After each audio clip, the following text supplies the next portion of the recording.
Hello， 大家好，我是一小点儿。今天我们来做一款深受大家喜爱的蛋糕——抹茶千层蛋糕。先来准备抹茶奶油馅儿。抹茶粉要选用品质好、价格偏贵的，颜色味道才好。加入热水，用抹茶刷搅拌开。没有抹茶刷的话，用手动打蛋器也可以。如果抹茶粉的吸水性比较好，就再添加适量水，直到能够搅拌成没有颗粒的抹茶酱。奶锅中加入淡奶油，淡奶油一定要选择乳脂含量高一些的，才容易打发。加入白巧克力、糖、拌好的抹茶酱。加入白巧克力可以让奶油的口感更加清爽，否则纯奶油夹馅儿的蛋糕吃起来会太腻。提前把抹茶粉化好，它不容易结块。开小火加热，不断搅拌，注意火候，不要把奶油煮开了。搅拌到巧克力融化，抹茶酱混匀就可以关火了。把奶油过滤一下，底下有没化开的抹茶酱，把它碾开融进去。稍微放凉之后，用保鲜膜贴面盖好，贴面是防止中间有水汽产生。然后拿到冰箱隔夜冷藏保存。同天制作也至少要冷却6小时以上，它才会彻底降温，才能被打发。下面我们来制作饼皮。将低筋面粉、玉米淀粉和抹茶粉一起过筛，来回筛3遍，确保面糊中没有疙瘩。放在一旁备用。碗中打入2颗鸡蛋，打散之后加入糖，搅拌至糖基本溶解，然后加入油。油要用味道不重的油，比如玉米油和色拉油，不要用橄榄油、花生油这种。将蛋液分3次加入面粉中，从中间开始搅，慢慢把周围的粉类转进来，直到搅拌成面糊。然后分3次加入牛奶，每次搅拌均匀之后再加下一次。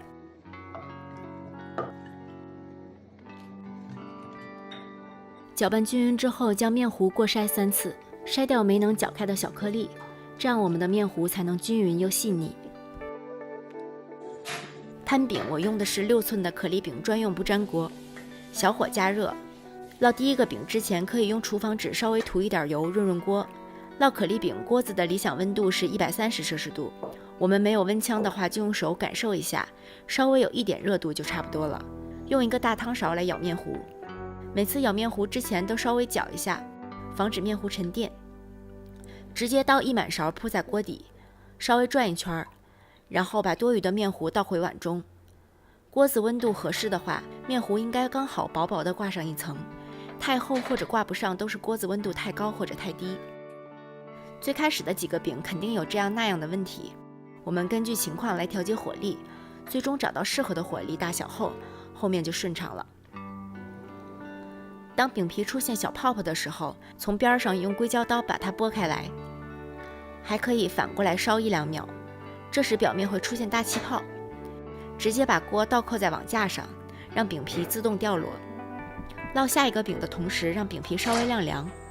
一个完美的饼皮应该是颜色厚度比较均匀，能够透光，反面没有焦黄色的。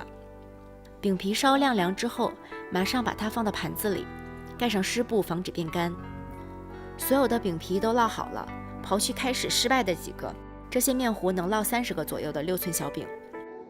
下面我们用一个6寸的慕斯圈，挨个把饼切成完美的圆形。也可以用6寸蛋糕模具底片，它比慕斯圈其实要小一点点，留边比较多。用这个你可以几张饼叠一块切，切好的饼叠好，随时盖上湿布，防止变干。饼皮也可以提前准备好，放在冰箱密封冷藏保存。接着我们来打发奶油，由于量比较大，我直接用厨师机，用手持电动打蛋器打发也没问题。天气炎热的话，可以把打发盆坐在冰块上，帮助它降温。先开高速打，当观察到奶油出现纹路时，马上降低到中低速，防止打过头，并时不时停下来检查一下状态。打到奶油能立起来形成尖角，但是盆里的奶油还可以稍稍流动就可以了，不要打得太硬。组装蛋糕我用了裱花台，没有裱花台也没有关系。如果你有蛋糕盒，可以把蛋糕盒底用胶带固定在裱花台上，直接在上面组装蛋糕。我就直接在裱花台上弄了。用抹刀取40克奶油放在饼皮上，边转动裱花台边把奶油涂抹均匀，不需要什么裱花技巧，涂抹均匀就行。如果室温较高，组装蛋糕的时候建议开空调操作。侧面观察一下，千万不要让中间高四周低。抹刀上余下的奶油刮在盆壁上，恰好抹了35克，每层抹35克奶油就可以了。放下一张饼的时候，用2只手把饼皮撑开，小拇指撑起饼皮的底边，对齐之前的饼皮边缘，慢慢放下，然后可以稍稍移动调整一下位置。叠了几张饼之后，用刮刀斜着清理一下侧边的奶油，这样你能找回饼皮的边缘在哪，不会越叠越偏。大概叠加20层左右就差不多了，不要太高了。用刮刀整理一下侧面，有缺奶油的地方给它补一点，也不需要太完美，自然就好。